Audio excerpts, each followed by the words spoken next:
31-iyul kuni Yekaterinburgdagi masjidlardan birida juma namozidan keyin politsiya tekshiruv o'tkazgani xabar qilinmoqda. Rossiya bayrog'i tasvirlangan gilamcha bilan bog'liq voqea qanday yakunlandi? Ukrainada yashayotgan ayrim o'zbekistonliklarga Rossiya zarbalari oqibatlari tasvirga olib yuborish evaziga pul taklif qilinayotgani xabar qilindi. Novosibirskda taksi haydovchisi bo'lib ishlagan erkak terrorchilik faoliyatini moliyalashtirishda gumon qilinib ushlandi. Moskva markazidagi Kudrin maydonida restoran yaqinida portlash sodir bo'ldi. Qozog'iston va Rossiya chegarasida xalqaro yuk mashinasi to'xtatildi.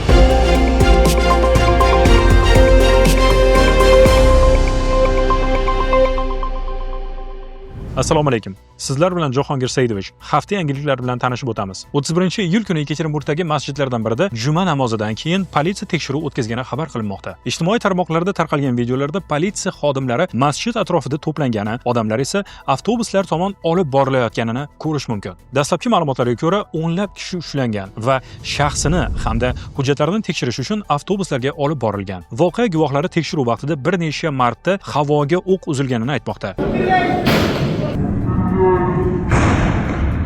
Biroq bu ma'lumot hozircha rasmiy idoralar tomonidan tasdiqlangani yo'q. Hozircha politsiya tekshiruvining sababi, ushlanganlarning aniq soni va ularning keyingi taqdiri bo'yicha rasmiy ma'lumot berilmagan. В мечеть нагрянули силовики прямо во время пятничной молитвы.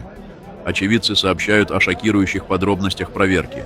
По их словам, силовики вошли в здание в обуви, пренебрегая правилами верующих. Rossiyada pul yuborishda kurs ham, qulaylik ham muhim. Shu sabab o'tkazmalarni Arbuz ilovasi orqali amalga oshiring. Qalqon promokodini kiriting va baland kursda pullaringizni kartaga yoki naqd ko'rinishda yuboring va har bir o'tkazmadan cashback oling. Я просто мозг нашла вчера это. Я хочу мыть поэтому. Что хотите?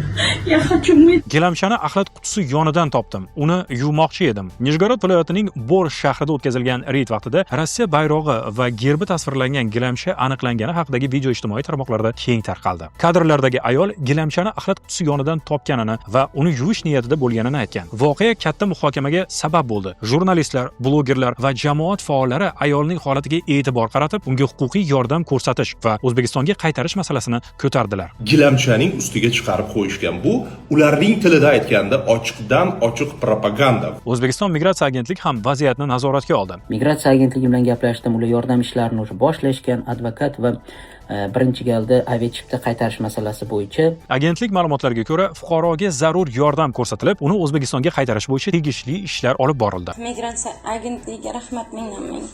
Prezidentimizga rahmat. Mana men Nijniy Novgorodga kelib qiynaldim, menga bilet olib berishdi. Alloh rozi bo'lsin shunaqa ishlayotgan insonlarimiz uchun.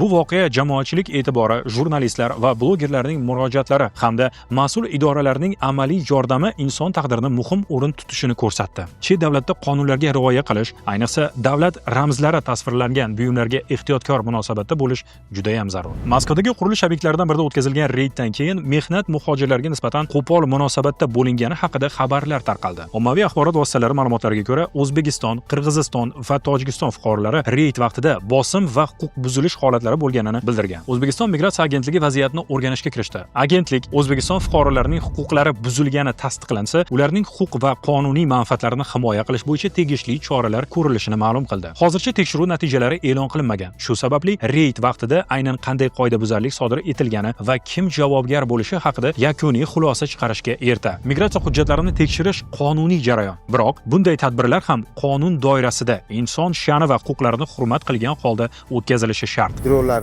otayotganlari bo'ladi-ya. Qizil o'qlar uchib yuradi. O'shanaqa paytda olsangiz, men harakat qilamanki, sizga $100 emas, o'sha videolar uchun $150 pul olib berish kerak. Ukrainada yashayotgan ayrim o'zbekistonliklarga Rossiya zarbalari oqibatlari tasvirga olib yuborish evaziga pul taklif qilinayotgani xabar qilindi. BBC O'zbek e'lon qilgan audio suhbatlarda topshiriqlar Telegram orqali berilishi, qanday kadrlar kerakligi va to'lov masalasi muhokama qilinishi eshitiladi. Haqiqat bo'lish kerak edi, chunki nimaga? Ular yangilikchi bo'lgani uchun men videoni ularga tashlaganimdan keyin videoni tekshirib ko'rishadi. Ya'ni tekshirib ko'radi degani qanaqa? Bironta bir saytdan sketchat qilib olmadingizmi, bironta gruppadan olmadingizmi? Bir qarashda bu oddiy buyurtmadek ko'rinadi.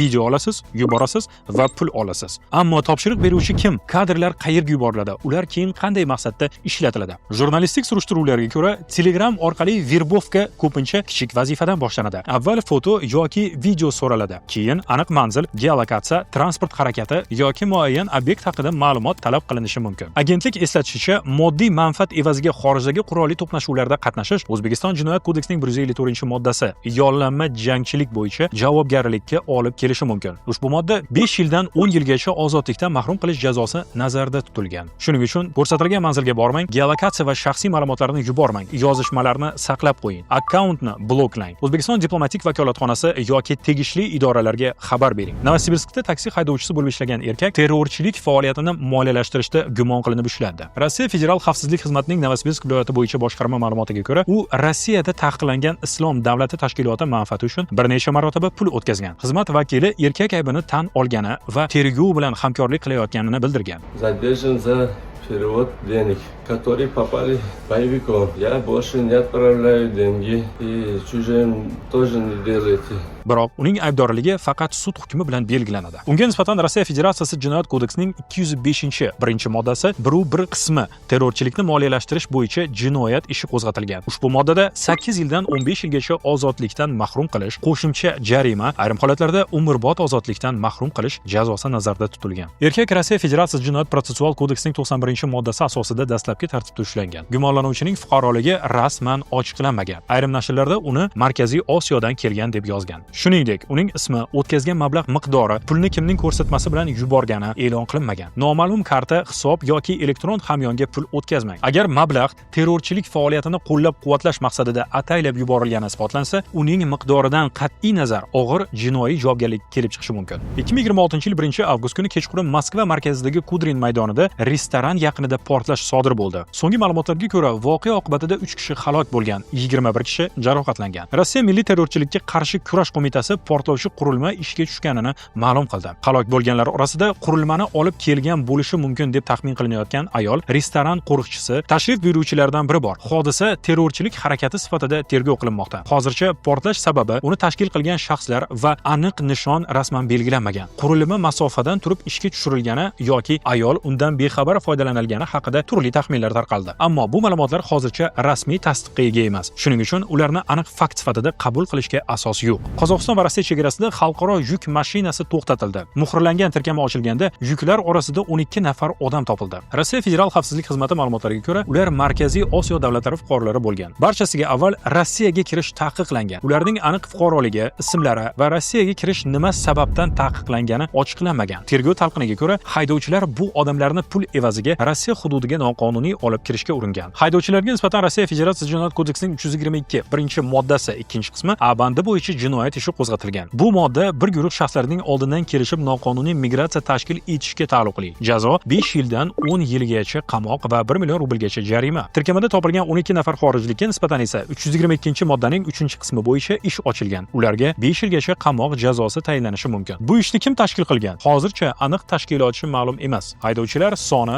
va'da qilingan pul, yo'nalish va odamlarni Rossiyada kim kutib olishi kerak bo'lgani ham ochiqlanmagan. Sud qarori chiqdimi? 2026-yil 2-avgust holatiga ko'ra ish sudga yuborilgani, ushlanganlarga qanday ehtiyot chorasi tanlangani yoki hukm chiqarilgani haqida ochiq ma'lumot yo'q. O'ylaymanki, ushbu ma'lumotlar sizlar uchun foydali bo'ldi. O'zingizni ehtiyot qiling.